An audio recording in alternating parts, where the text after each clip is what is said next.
Wally Bayola kinumpirma ang pagbubuntis ni Maine Mendoza kay Vic Soto. Usap-usapan yung social media at iba't ibang showbiz circles ang isang pahayag ni Miles Ocampo. Ayon sa mga ulat, inamin ni Miles na may sekretong relasyon si Maine Mendoza at Vic Soto. Sa isang eksklusibong panayam na banggit ni Miles na meron siyang nalalamang impormasyon tungkol sa nasabing relasyon, bagamat wala pang opisyal na pahayag mula kay Maine at Vic Soto. Mabilis kumalat ang balita at nagdulot ito ng iba't ibang reaksyon mula sa publiko. Sinabi ni Miles na hindi ko na kayang itago pa. Alam kong may relasyon si Maine at Vic. Matagal na rin nilang pinanatili itong lihim.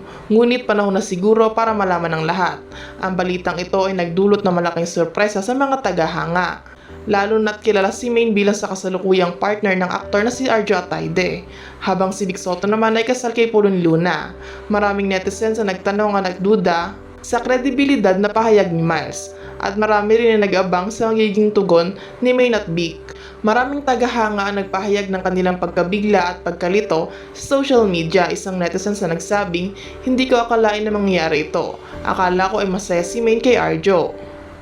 Samantalang iba naman din nagkomento na maaaring isa lamang itong malaking chismis at naghihintay sila ng kumpirmasyon mula sa mga dalawang artista.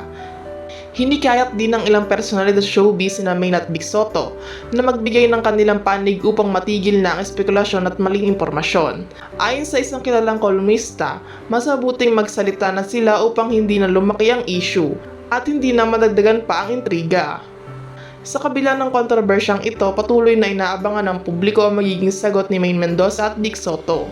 Ang kanilang pananahimik ay nagdudulot ng mas maraming tanong at haka-haka.